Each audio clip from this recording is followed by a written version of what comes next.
You're listening to Fit Pro Sessions with Parallel Coaching, episode number 24. Hi, I'm Neil Bergman. In today's podcast, I'm talking with Hayley about how principles of exercise never change, but tactics do. So stay tuned.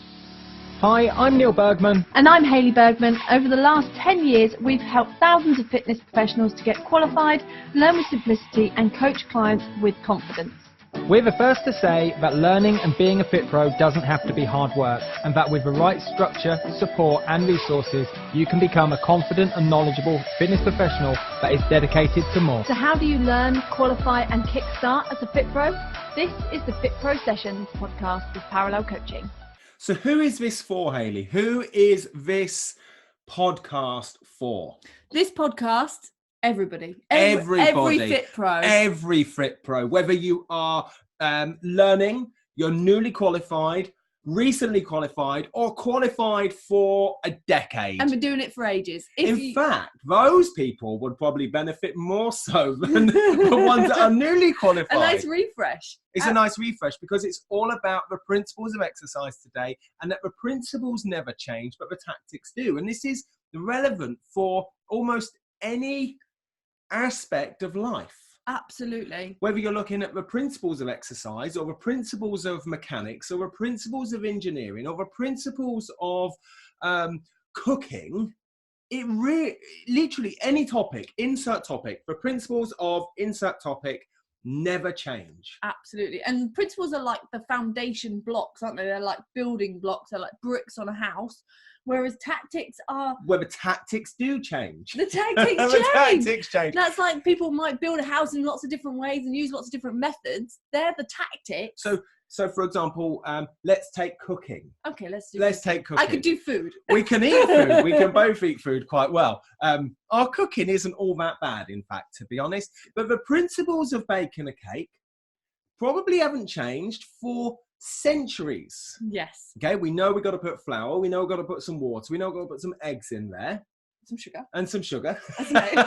Okay. But the tactics over the years have all changed. Yeah. In terms of the tactics would be a whisk and a bowl, whereas the tactics today, and to whisk all that up, could be a machine. Blender. A blender. There you go. That's what that noise was.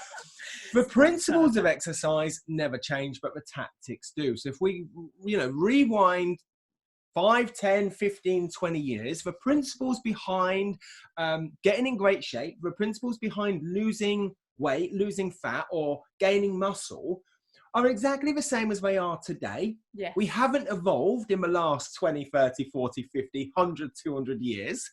The human body, from an anatomy and physiology perspective, hasn't changed, but the tactics in which we apply those principles have and can change going forwards. Yeah, and there'll always be new things. There'll always be new trends. There'll always be new equipment. New trends, exercises, new approaches.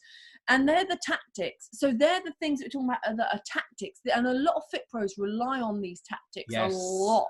Yes. So they'll go, well, I need to make my sessions for my clients a little bit more funky. So I'm going to use this new equipment, or I'm going to use this new exercise, or this new training system. I reckon I get asked on student support for Parallel daily, Neil, do you have more exercises for the shoulders? Neil, how would I work the legs in this situation? What do you make of this bit of kit? And I'm kind of thinking, I sit back and I think, it's all very well and good. I appreciate that variety is necessary for the client. It, holds back an element of boredom, holds them a bit more accountable, adds a bit more spice to a session.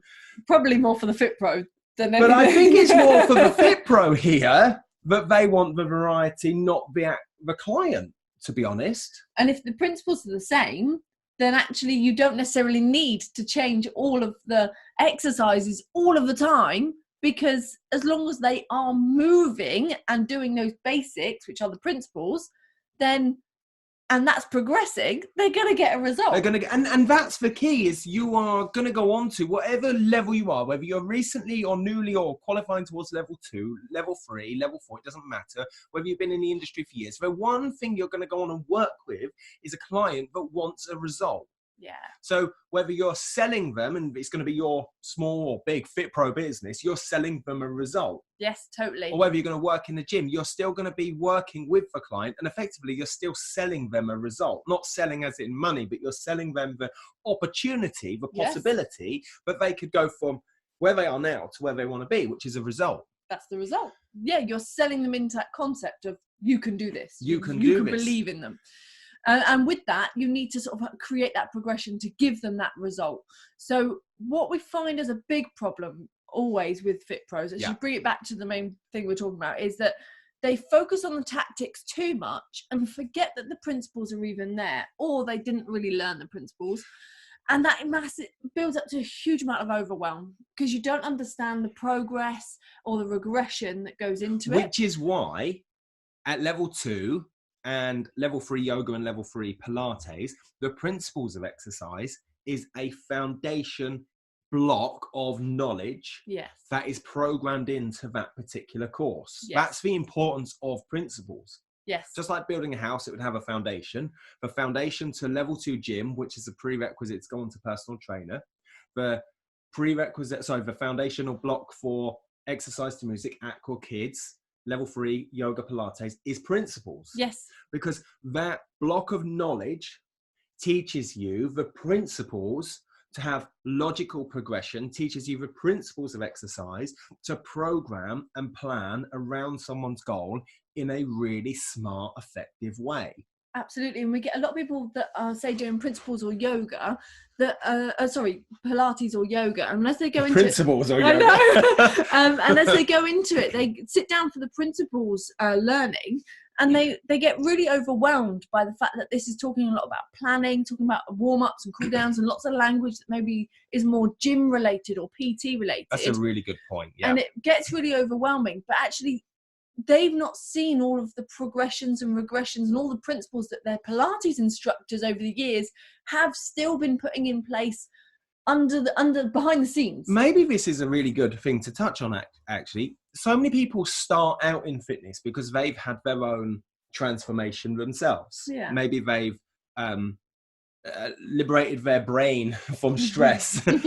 Maybe they've dropped a ton of weight. Maybe you've done your first marathon. I don't know. You've got your own unique story of why you've been inspired to start in fitness. But what you've seen, the likelihood is your coach, your instructor, the people at your gym have dished out a number of exercises without a huge consideration for the principles behind it. So you just see the surface. So you just see the surface. It's that classic meme that you see floating around on social media with the iceberg. You know, with the waterlining, you just see the top part, which is the tactics, but underneath all of that are all the principles. Oh, I love it. Okay? Yes. So the principles there. So if you've had a great result, your own transformation, you've been exposed to loads of principles without maybe knowing, but ultimately you've been dished out a series of exercises in a very specific way, in a very specific order, for a very specific reason, to get a very specific result. Nice. And therefore that means that your instructor that's put that together, or you as the instructor that's put that together, has done it very logically. And that means that you can achieve progression and regression. You can achieve your goal and your outcome. And if you currently are a Fit Pro and you're feeling overwhelmed by planning, you don't know how to guarantee a goal for your client or an outcome, and you don't really understand how to progress anything or what to apply, and you're just looking for exercises, it's a sign that you're probably focusing on the tactics instead of the principles. And that's something I hear an awful lot, again, is learners reach out and they ask, I've lost my trail of thought. What was your last point? That you're focusing on the principle, on the tactics instead of the principles. If you're feeling overwhelmed by planning, if you don't know how to guarantee a goal. That was it. I got it. Is they say a lot of learners reach out and they say, I've seen this local boot camp or online training, and they're guaranteeing results. And they go, well, we can't guarantee a result. How can they guarantee a client's result? They can't say, you're guaranteed to get a stone off in a month or whatever it might be. There's some radical claims out there. I'll give them that. But if you follow the principles Then and you you have actually logical can. results, you can clearly say, if the client follows X, Y, and Z They and does will the get work this. and is held accountable, they will get this. So, for example, if a client trains 3 times a week, okay, drinks certain X numbers liters of water, gets a certain amount of sleep, gets a certain amount of recovery and rest, Yeah. we know that that is the recipe, just like baking the cake, Woo. okay, to weight loss, and they sit in a calorie deficit. Perfect. So we could say they're going to lose, let's say, between 1 and 2 pounds per week, which is the NICE guidelines, National Institute of Clinical Health and Excellence. So we can say, right, if I lose, let's just say real conservative, £1 a week across a 4-week period, that's £4. So I could sell an 8-week program and say, you're going to lose £8, which is just over half a stone. Now I can have a very Guaranteed. clear claim. Now we know that some clients aren't going to fully engage and might not turn up, and life throws stuff at them that they might not be able to attend all the sessions. And so some people might achieve slightly less and some people might achieve slightly more. Yes. But that's where the guarantee comes from. And I hear a lot of... It's based on science. It's based on fact. It's based on science. And I hear a lot of kind of fear and a scarcity and a lack mindset in learners when they see these claims. They go, you can't do that. You can't do that claim. And I'm like, but they can, because they're applying principles. They're applying science. So it works. So it works. And there's a huge possibility here. So you can shift it from that problem point where you're feeling right now overwhelmed and you're feeling like you don't know how to guarantee that goal, like Neil was saying. But now you can shift that to saying, well, actually, if I focus on the principles and not the tactics, then I can apply my knowledge to the goals. I can apply all goals. I can apply my knowledge to all of my clients, like regardless of their goal, regardless of their ability. I can apply my knowledge to getting that set outcome. There's one key theme that keeps coming up. What's that? Goals. And that's a part of principles of exercise, and something that's kind of have this golden thread inside the principles of exercise component in the manual, in the exam. It's goals, and it's understanding SMART: specific, measurable, achievable or attainable, realistic and relevant, and time bound. And there's lots of different approaches to the acronym, but if we understand the client's goal, where they are now and where they want to be, and understand the goal of that, we can start applying principles. Well, in your analogy of the iceberg, that's like the very base part of your iceberg. You've got to have the goal before you know what principles you can apply, and then you've got to know that before you can apply any kind of tactics. We've thrown this word out, principles, like loads, but what the hell is principles? Yeah, principles is that foundation structure. It's the rules behind the rule book. I love that. Yeah, okay, it's the rule book. Like Neil was saying, it's the recipe that goes into the cake. It's the foundation level of your iceberg. However you look at it in those analogies. Name me a couple of rules, just so we can add some more context to principles. What in principles of exercise? Principles. So if I had a rule book and I said principles, what type of things are going to come up? Types of things you're going to need to know about goals. You're going to need to know about how exercise affects the body and the adaptations. You're going to need to know about the components of fitness. So we're talking about cardiovascular training, muscular strength, muscular endurance. We're talking about flexibility, body composition. They're the ones. And then you've also got the other components of fitness, which are the motor skills. So we're talking like speed, power, agility, coordination, balance, reaction times. Pretty good. I love it. Right off the tongue. Yes, exactly. And knowing them to that level that you're not just training somebody just CV all the time.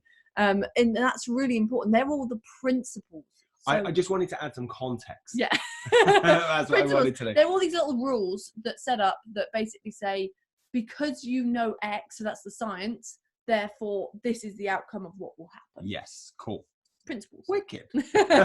And these same principles apply to all modes. I'm going to get that out there right now. So whether you do PT, whether you do one-to-one, whether you do circuits, whether you do gym, whether you do Pilates, whether you do yoga, whether you do HIIT classes, the same principles apply from the very beginning all the way through. So don't, like, quite often it can be easy to go, oh, but it's different for me, because And actually, it's because not. I'm a snowflake. I wondered if you'd do snowflake. Because it's really easy to go, it's different for me. And I hear this an awful lot. I only want to focus on, say, core, or focus on a certain part of someone's goal, which is fine. And you are therefore just one part of the principle of that person achieving a particular goal. Yes. And that's where you would need other people to come in, other trainers, other coaches, to get X, Y, and Z if the client truly wants to get their goal. Exactly. And actually, this reminds me of, I had a conversation with a learner, I won't mention her name, but she's really, really driven and so creative and imaginative, and she literally has layered up so many skills as she's been training. She's got PT, she's got circuit, she's got Pilates, lots of different skills, and lots of health related skills as well.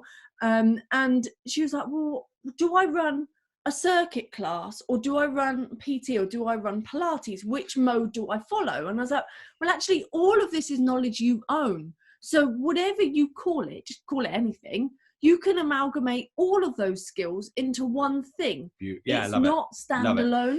It's not, I just do circuit, so I just do one-to-one, or I just do Pilates. The reality is, when you've got this skill set and you wrap principles, I put all of my skill set, all of my knowledge into a bundle, and I have this golden thread, which is known as principles. And I wrap it around it and I pull it in. I can apply circuits Pilates to one-to-one.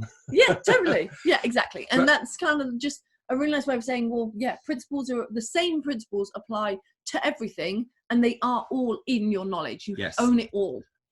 Providing all of that knowledge is wrapped up and deployed within principles. Yes. That's the key. Yeah. That's the key. And I think there are 4 kind of golden nuggets of principles that you kind of need to know regardless. I know that we touched on those a minute ago. So like 4 key golden nuggets, there's more than that. But if you aren't sure right now, maybe you're recapping your knowledge, just knowing these 4, I think, would be really, really beneficial. Yeah, wicked. Let's jump in then. So first one is to know the effect of exercise and adaptation. So this goes straight back to anatomy. Straight back to anatomy. Oh, he had to get it in there. Without understanding the anatomy of the body and then the physiology of how the body works, we can't really consider principles or the tactics of how that exercise, how a squat or a burpee or a downward dog is going to affect the body and the outcome we're after. Yes.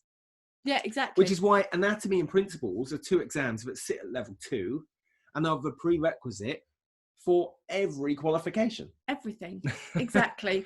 And if you know those adaptations, that ties in with goals. So I think this first principle that you need to know about, the effect of exercise and the adaptations that you want to see, link into the goal that you want your client to have. If you know the goal, you know the adaptation, you know the effect. So my client, hypothetically, let's just say, is a stone overweight, and they want to lose a stone. Yeah. So now I go, well, goal is weight loss. The goal is weight loss. What is the adaptation that is necessary?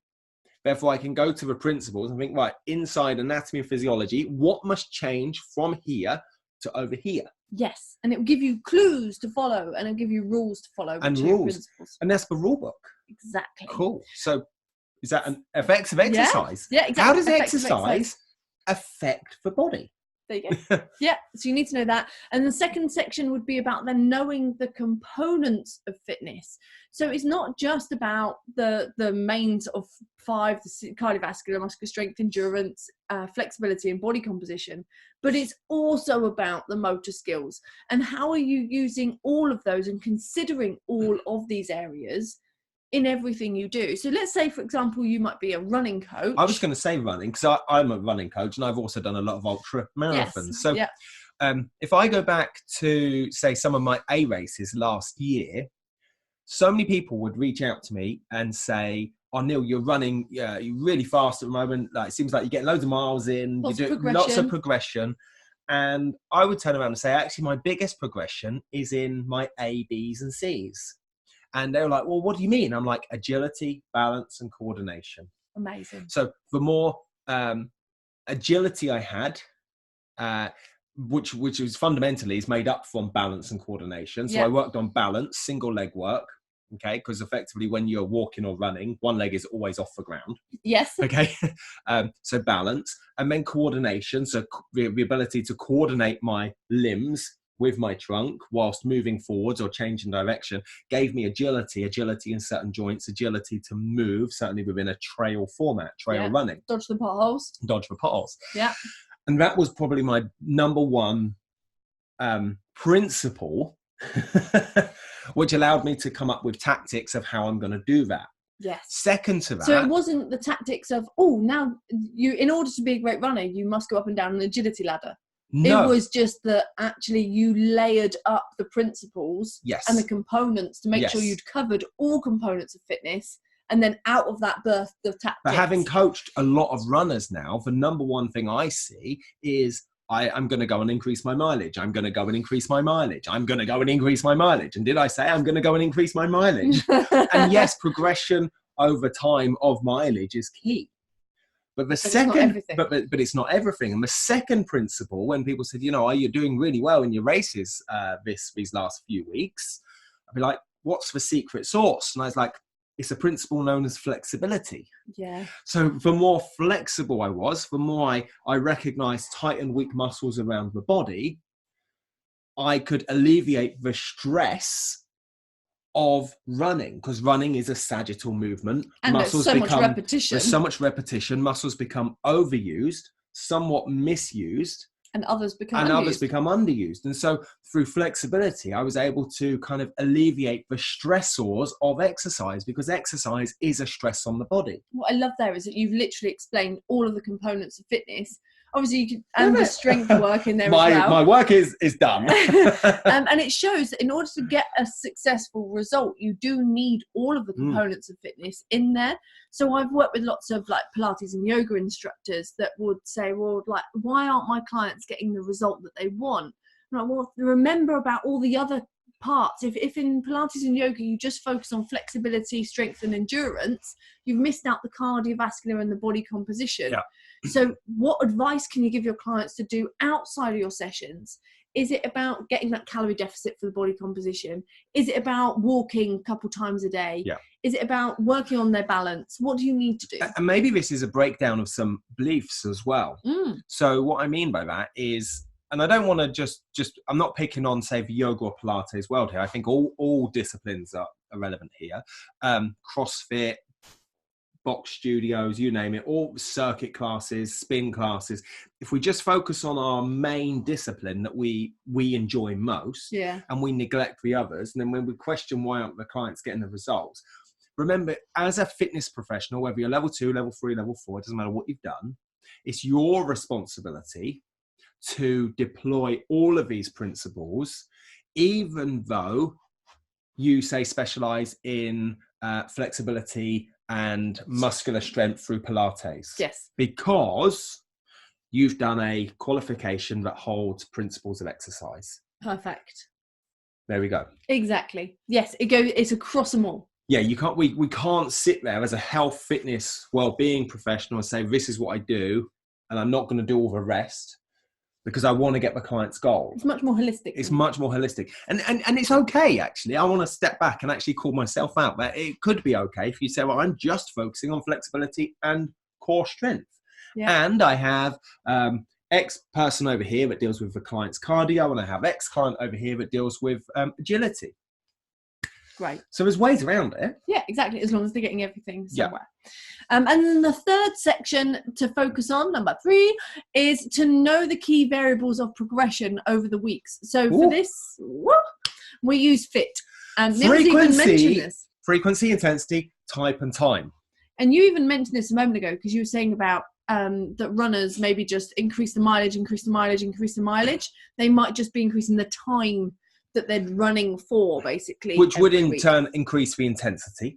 And frequency. And the frequency, potentially. So those variables change, but FIT is applied to cardiovascular, FIT is applied to muscular strength, muscular endurance, core flexibility, and motor skills. So we know that the ACSM, American College of Sports Medicine guidelines, are to train 5 times a week from a cardiovascular perspective. Yeah. 2 to 3 times per week. You might need to know that in the exam. Yes. In fact, sorry. It's not for me to suggest. Probably everything we mentioned though. That's what I love about the content we dish out, whether it's on our blog, our podcast, in the Revision Bootcamp. Yeah. It's not, we're not telling you. It's all in your manual anyway. Yeah. We're just giving it to you, hopefully in a really fun, easy to absorb way. Absorbing. I found it hard to say that in the, anyway, where were we? Things in the damn time. Yeah, so we know we're going to train 2 to 3 times a week from a muscular strength and endurance perspective. Yeah. We know that the flexibility is 3 to 5 times per week. And each one of those has a varying level of time. Yeah, nice. So if we just focus on one component of fitness, we're just focusing on one FIT principle within that. Yeah, nice. Okay, and it's understanding that the components of fitness all have their fit, and it's up to us to logically plan a week for a client or a block of time, 4-week or 8-week or 12-week block that incorporates all components of fitness that has a logical progression of fit. Yeah, and that logical progression of fit isn't complicated. It just comes down to knowing what you're doing more than anything. It's that awareness of like, I've actually planned for this to be a 30-minute session, not a 32-minute, not a 35-minute. This is a 30-minute session. Yeah. So that you can see the clear progression. The next week might be 32. The next week might be 35. Yeah. How do you make it slightly harder? How do you make so it's not guesswork? Yeah. It's very, very prescriptive. Perfect. I like to use the analogy of, if I was to give the plan to the client and they had a 5-year-old kid, son or daughter, they'd be able to pick it up and follow it as well, and say, right, on a Monday, mum or dad is doing a 30-minute session in the gym, which consists of warm-up, cool-down, main component cardiovascular with some flexibility. Perfect. Tuesday is a 32-minute session, but it's muscular strength-based. Then there's a Pilates session on the Wednesday, or whatever it might be. But if we fast forward a couple of weeks, all of those timings within frequency, intensity, time and type have changed somewhat. Perfect. Maybe it's got harder, but the time has stayed the same. Maybe the time has increased and it's got easier. This is golden. There's loads of ways to tweak it. And actually, if you were one of those people that we were talking about at the beginning of the podcast, we were talking about overwhelm and feeling overwhelmed with planning and progressions and how do you plan week on week, what Neil just mentioned, that progression of fit, is your key to stop feeling overwhelmed. Do you know the other way to drop overwhelmed with it as well, around principles and tactics, is practice. And I've mentioned this on a number of podcasts now and various web classes inside the bootcamp. It's repetition is the mother of all skill. So if you're feeling overwhelmed, the likelihood is you just haven't practiced it enough. Nice. Consider you just haven't practiced it enough, and that making up a hypothetical client or planning for your husband or your partner or your wife or your kids or your best mate, they might not ever see or do the program, but just spending 5-10 minutes and going, what would I do if? Gives you great practice. And it's that practice that drops overwhelm, because if you don't practice and you have a go, you go, well, that didn't work, that didn't work, but I'm rubbish at this, I don't understand it. And so you park it, you put it in a drawer and you go, I'm never going to do that again. And you go back to dishing out the tactics, and then the tactics don't have any principles underpinning them, which means the client doesn't get a result. And so your confidence and self-worth and self-belief just drops, and overwhelm kicks in, and you go, can I even do this? Am I even there? I'm dishing out like a real bad story, I suppose. But that's the reality of what we see. Absolutely that downward spiral. That downward spiral. Whereas if I go, right, I practiced, didn't go to plan. Next practice, that was a little bit better. Next practice, what did I learn from the last one? Oh, that was easier. Oh. And there's this upward spiral of confidence, self-belief, self-worth, self-discipline, intention, discipline, determination, this fortitude, it's like, I'm going to get it right, even if I have to fail 1,000,000 times. Yes. Oh, I love it. Okay. So, number four.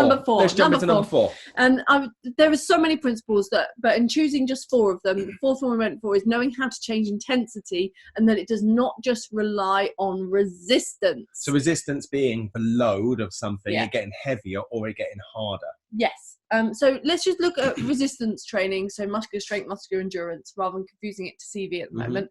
So with those, let's take, for example, a bench press. People are doing their bench press and you've got your client on the bench press. To progress that week on, week out, you don't have to just go heavier. He doesn't have to go 60 kilos, 65 kilos, 70 kilos, 75 kilos. There's something else he can do. And this comes down to knowing your 5 Rs and 1V. What I like about that, it allows the client to drop any level of ego. Yeah. In terms of just lifting more. And a goal isn't, I want to be able to lift 100 kg. Let's get that. It will call myself out. It can be a goal. Yes. But the reality is it's not the best goal in the world to it turn might around not and mean say, something I can lift 60 kgs on a bench press now and I'd like to lift 100 kgs. There's no why there. Like, what do you get when you get there?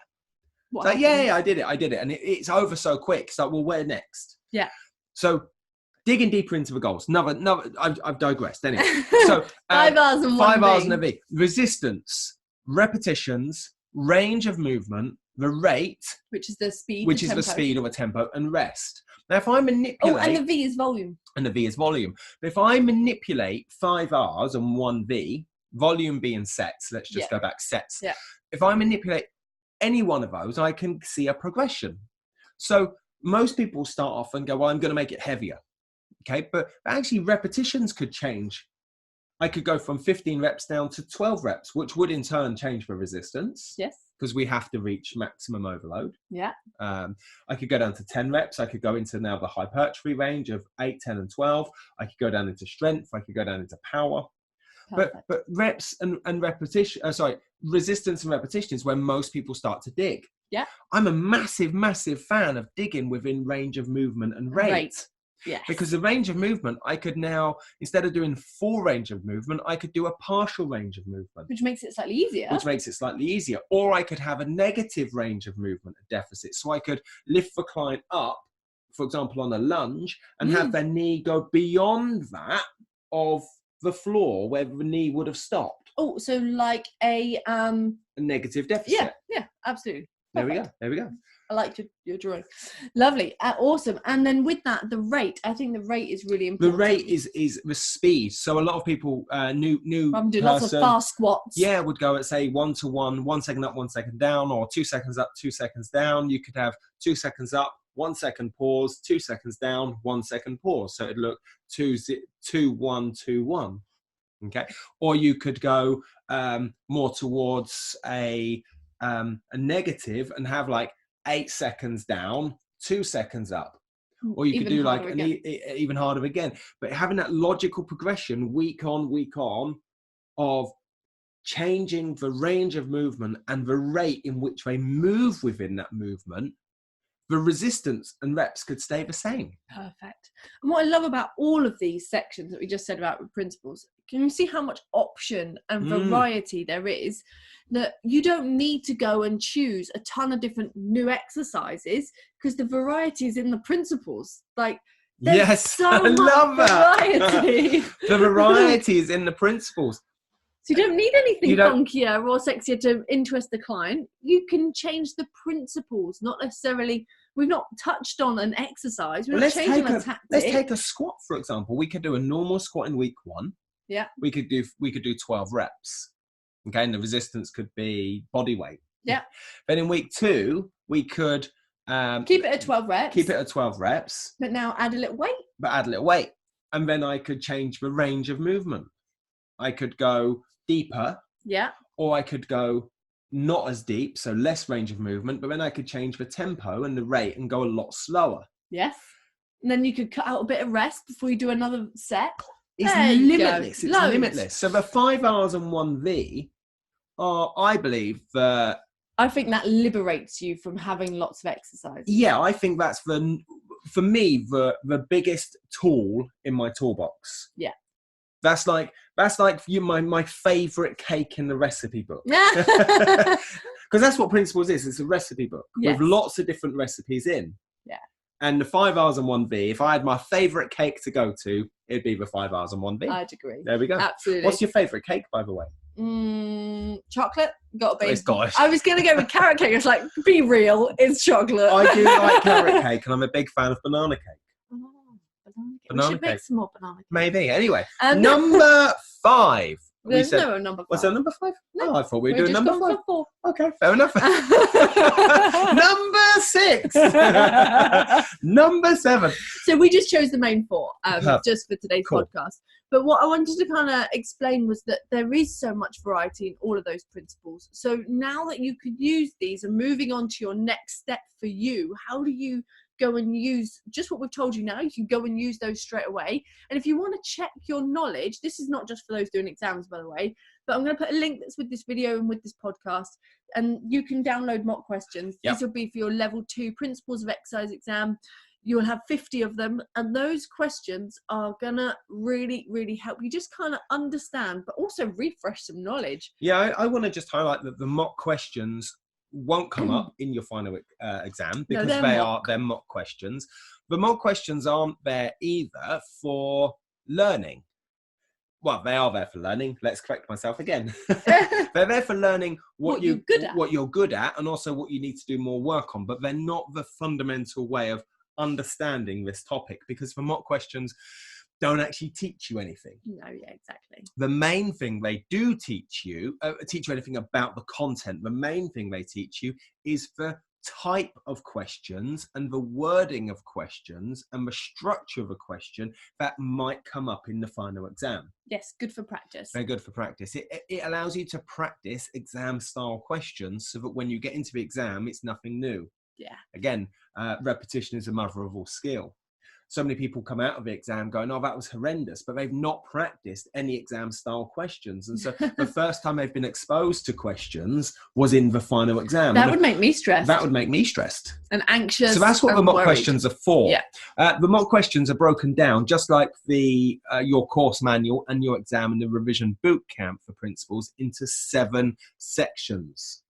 Should we do these 7 sections? So module 1, I'm going to read it off a list here, is the effects of exercise on the body, which is what we mentioned that earlier. Yeah. Number 2 is the components of fitness, which we've also mentioned. Yeah.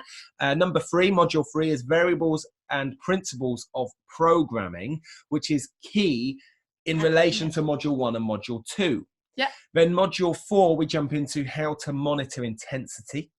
Which comes back to kind of the 5 R's and the V. And cardiovascular intensities as well. and flexibility. And this is relevant again for all disciplines. Yeah, amazing. Module 5, the health benefits of physical activity, which also understands an element of goals as well there, you know, where the client is now from a health perspective and where they want to be. ACSM guidelines. And ACSM guidelines, American College of Sports Medicine. Module 6 is exercise contraindications and special populations. Some words in there. Yeah. Exercise contraindications, Hayley, what is that, please? The word contraindication is just saying that they cannot do, basically. So it's basically saying what exercises can special populations not do. So what are their limitations? What kind? So inside level 2, for example, doesn't matter what level 2 you're doing, it covers an element of working with younger populations, older populations, elements of disability and pregnancy. So exercise contraindications, what can't a pregnant lady do? Yes. What can't somebody with a particular disability do? And this really sums up that they are the rules, they are the principles. Yes. And this allows you to have very, very clear black and white rules, guidelines of saying who you can and cannot work with. Perfect. Which is really, really right. It's a principle. Let's face it. It's the rule. It's the rule. And then module 7 is the importance of healthy eating. So again, it's a level 2 principles of exercise is a level 2 exam and level 2 qualification. Always for principles for level 3 yoga and Pilates, which are obviously 2 different courses. We understand that. But it's the importance of healthy eating and understanding that what goes in the body affects how you think and feel and act. And remember, it's one of the components of fitness was body composition. Which is most affected by calorie deficit and healthy eating. So your nutritional fitness. So healthy eating and understanding the principles of healthy eating, which I think are quite, what's the word? Not logical, but quite... I think they're quite simplified and straightforward. Yes, and I think they're overlooked because of their simplicity. And we, you know, with the social media and the media have this kind of be in the bonnet of what you should or shouldn't be Oh, well, eating. there's a whole load of tactics just in healthy eating, isn't Yes. there? Like the principles behind it, like you said earlier, was drinking so much water, eating so many fruit and veg, eating so many fish a week, blah, blah. But the actual tactics that people have been drawn to year after year in different ways are all of your fad diets. These are your cabbage soup diets and your Atkins and your whatever else. They're the tactics. There's someone going, this is how you can do it. And it might work for someone. Might not. Completely. So module 7 is the importance of healthy eating. And it's your ability to take all of its knowledge from all 7 modules, wrap it all up inside your planning and working with a client in a really safe and effective way, where you can say, if you work with me, I can guarantee this result in X, Y, and Z, because that's your goal. Yes. And that's what I love about Principles, is it gives you the confidence, it gives you the knowledge, it gives you the self-belief, the self-worth, and ditches all of the overwhelm of like, what do I do? And certainly if you're starting out in fitness, it's that I've had a great transformation myself. I really want to help others, but what do I do? What do I actually do with this? And we've had lots of people join our level 2 Principles of Exercise Revision Mastery Bootcamp, which includes all of these 7 modules. We've had lots of people join it that are training to be fit pros and got to do their exam, but also those that are already qualified come back and do the Principles of Exercise because they realize they've still got that overwhelm. They still don't necessarily understand the principles. They didn't really learn it. Yeah. So by going through all 7 modules, they can go through them all in under 8 hours, which is a great way of being able to recap and repeat knowledge and really refresh to make sure you've got those principles nailed, which just makes such a difference to planning and goals. So I want to invite you to join us inside the Principles of Exercise Revision Mastery Bootcamp, where you get immediate and instant access. You get lifetime access as well. So any updates we do around the new syllabus changes to ensure those principles are constantly up to date, which they do change from now and then through the ACSM guidelines. You get instant and lifetime access, which I said. You get 7 modules. Each module comes with a downloadable cheat sheet, which has, again, questions to test your knowledge as you go through the actual video. There's some tasks in there as well to do with clients and things as well. So, some unseen mock questions. There's some bonus videos for 6 bonuses at the moment as well, with learning secrets, instant passing hacks, which again allows you to drop the overwhelm of doing the actual exam and breaking it down and making it really simple. Everything's downloaded to MP3 and MP4. You can probably tell, like, I'm sold on it because I know I've seen so many learners, thousands of learners, literally over the last couple of years, 7,000 plus learners, come into the boot camp massively overwhelmed and walk out of their exam and gone, that was quite easy. And that's exactly what it's about. And not just exam, but I remember one of our learners earlier in the year, and last year, she basically had done all of her level 2 and level 3 anatomy first, and she was doing Pilates. So then she went back to do the principles afterwards. She started the principles, she went, oh my God, that makes sense. How have I gone so long without knowing this information? And I was like, awesome. And it kind of sums up that it does draw together all the knowledge you had from the anatomy, but also the knowledge you have from knowing your exercise and your programming and your instructing. Yeah. And it brings all that together with the rules and the foundations. And like Neil said earlier with that iceberg, it's the bit under the water. Your clients aren't going to see that you know this, but they will get the result that shows that you know this. And the results is what you're after, is what results is what matters. Yeah, completely. So with that said, any questions you do have, please do reach out. Depending on how you're listening to this, maybe you're listening via video, which is cool. Maybe you're on Spotify, iTunes. Drop us a like, a comment, a share. A 5-star review would be wicked if you've enjoyed this, and let us know what you enjoyed most. You can, and if you're watching on YouTube, don't forget to subscribe. Yeah, completely. And you can reach out to us at any time on student support. It doesn't matter whether you are a learner or with us or with another provider. We're here to help. info@parallel-coaching.com. And outside of that, we will see you next time. See you later. Bye. Hi, I'm Neil Bergman. And I'm Hayley Bergman. Over the last 10 years, we've helped thousands of fitness professionals to get qualified, learn with simplicity, and coach clients with confidence. We're the first to say that learning and being a Fit Pro doesn't have to be hard work, and that with the right structure, support and resources, you can become a confident and knowledgeable fitness professional that is dedicated to more. So how do you learn, qualify and kickstart as a Fit Pro? This is the Fit Pro Sessions podcast with Parallel Coaching.